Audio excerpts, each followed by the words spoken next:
Hello, I'm Dale Callahan. This is About This Blog. And someone told me that on the blog, and as you can see behind me, I'm sitting here, I'm trying to update the About This Blog page, and I'm trying to write it. I don't mind writing, but I'm just lazy. What is this blog about? What are we doing here?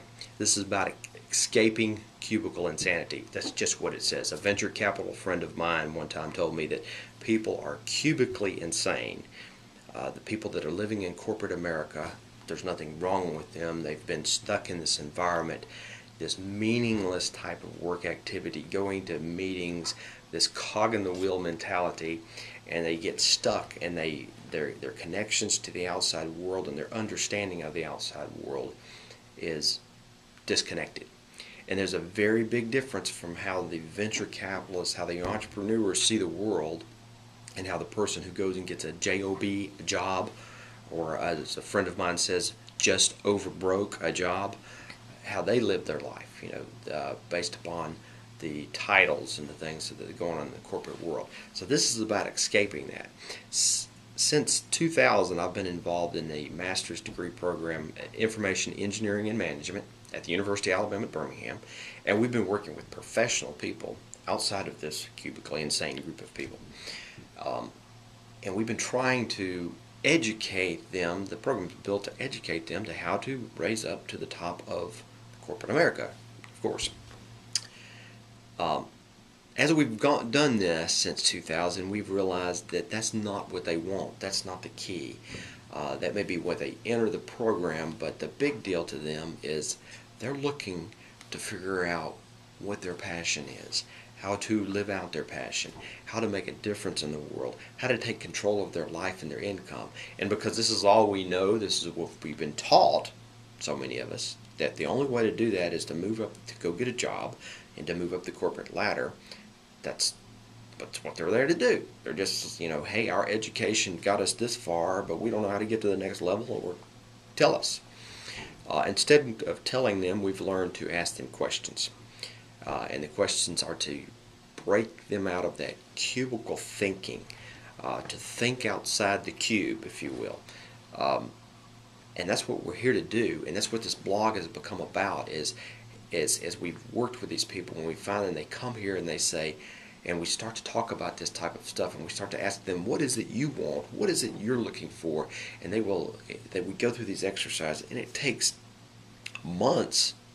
You might call it deprogramming, but it takes months for them to be able to ask the questions of themselves.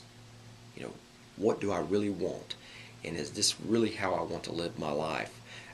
Is this corporate job, do I really want to become the CIO or the CEO of this company? Is that really what I want? Or am I just following along the train of what I think I should want? But after doing these exercises, they come to us and say, you know what? This is why we came here, is to ask these questions. Now they'll leave this program, and some of them will go off and they'll become entrepreneurs and raise venture capital. Some of them will go off and stay in corporate America, hopefully with a different mindset. Some of them just leave altogether and say, heck with it, I'm going home. That's their call. That's what we're here for. The point of this blog is to try to share some of the information that comes out of this program with a larger audience. So that's what we're doing. Now, who am I? I'm a PhD in engineering. I'm a recovering techie, as I've said. I used to believe technology was the key to everything. I'm a corporate America person. I lived cubically insane until they invited me the opportunity to leave. They fired me because I wasn't a team player. And looking back, I think they were probably right. But one thing I've discovered too is I'm a Christian. So if I say things in this blog that offend you, I'm sorry. But I don't say that because I grew up Christian, because my family was Christian. They were. But I believe Jesus Christ came and died for my sins. I also believe I'm a sinner. I didn't need corporate America to tell me that. I pretty much know that, and I get evidence of that every day. However, I was always the atheist, the non-believer, whatever you want to call it. I believed anything but Christianity. I didn't want any absolute truth in my life. But the science showed me, I became disillusioned with that also, the science, because it's based upon people. I realized there is no truth, and there's an end to where science can get to, and the scientists are always trying to jump over this gap and say, well, we can explain that, we can explain that. No, you can't. We can explain where the universe came from. We can explain where life came from. You can only get so far, and then you run against this dead wall, and then you make a leap of faith. And I used to buy those leaps of faith. And then I realized I don't have enough faith to believe in these men and women in science. Being part of a university, seeing how the research process works and research funding works, I have even less faith. Not to say there's not great people in science, but I have less faith of their leaps of conclusion. So I became one that evidence pointed me to the fact, and I'm saying evidence pointed me to the fact that Christianity was the answer. If you believe something else, wonderful. I'll discuss it with you. I'll debate it with you. I'll disagree with you. But I'm not offended by it.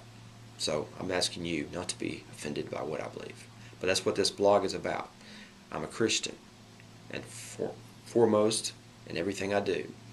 But I'm trying to help people to understand and where they are cubically and to escape the cubicle insanity. Good day.